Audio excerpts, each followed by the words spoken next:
வணக்கம். தமிழக வெற்றிக் கழகத்தின் தலைவர் விஜய் அவர்கள் 2026ஆம் ஆண்டு நடைபெறவுள்ள சட்டமன்ற தொகுதியில் எந்த தொகுதியில் போட்டியிடுவார் என பெரும் பரபரப்பு எழுந்து கொண்டிருந்த நிலையில் தற்போது அதற்கான விடை ஒன்று கிடைத்திருக்கிறது. குறிப்பாக அதிமுக, திமுக என இரு கூட்டணிகளும் வலுவாக இருப்பதால் புதிய கூட்டணியை கட்டமைக்க விஜய் முயற்சி செய்து வருகிறார். அந்த வகையில் அதிமுகவில் இருந்து ஓரம் கட்டப்பட்டிருந்த முன்னாள் முதலமைச்சர் OPS அவர்கள் பாஜக கூட்டணியில் தனக்கு நிரந்தர இடம் கிடைக்கும் என எதிர்பார்த்திருந்தார். ஆனால் தற்போது அதிமுக பாஜக கூட்டணி உறுதியாகியுள்ள நிலையில் OPS அதிருப்தியில் உள்ளாராம். எனவே அவரை சரிக்கட்ட தமிழக வெற்றிக் கழகத்தின் தலைவர் விஜய் அவர்கள் OPS அவர்களுடன் பேச்சுவார்த்தை நடத்தி கொண்டிருப்பது குறிப்பிடத்தக்கது. மேலும் இந்த கூட்டணியில் பாட்டாளி மக்கள் கட்சியும் தேமுதிகவும் வரவைத்துவிட்டால் ஒரு கணிசமான எண்ணிக்கையிலான தொகுதியில் இந்த கூட்டணி வெற்றி பெறும் எனவும் விஜய் நினைக்கிறார்.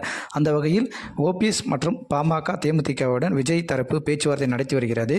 OPS தரப்பிலிருந்து விஜய் அவர்களுக்கு நீங்கள் வட மாவட்டத்தில் ஏதாவது ஒரு தொகுதியில் போட்டியிட்டால் வெற்றி பெறுவது மிகவும் கடினமாக இருக்கும். எனவே எனக்கு செல்வாக்கு மிகுந்த தொகுதிகளாக இருக்கக்கூடிய தேனி மாவட்டம் அல்லது ராமநாதபுரம் மாவட்டத்தில் ஏதாவது ஒரு தொகுதியில் நான் உங்களை நிற்க வைத்து வெற்றி பெற செய்கிறேன் என நம்பிக்கை அளித்திருக்கிறார். அந்த வகையில் கடந்த நாடாளுமன்ற தொகுதியில் ராமநாதபுரம் தொகுதியில் OPS அவர்கள் சுயேட்சையாக போட்டியிட்டு சுமார் 3,42,882 வாக்குகளை பெற்றிருந்தார் என்பது குறிப்பிடத்தக்கது. எனவே ராமநாதபுரம் தொகுதி OPS அவர்களுக்கு மிகவும் பரிச்சயமான தொகுதி என்பதால் அந்த தொகுதியில் நடிகர் விஜய் அவர்களை நிற்க வைத்து வெற்றி பெற வாய்ப்புள்ளதா என அலசி ஆராய்ந்து வருகின்றனர். மேலும் விஜய் அவர்களும் விக்கிரவாண்டி தொகுதியில் போட்டியிடலாம் என்ற யோசனை உள்ளதாகவும் தகவல்கள் பரவி வருகிறது.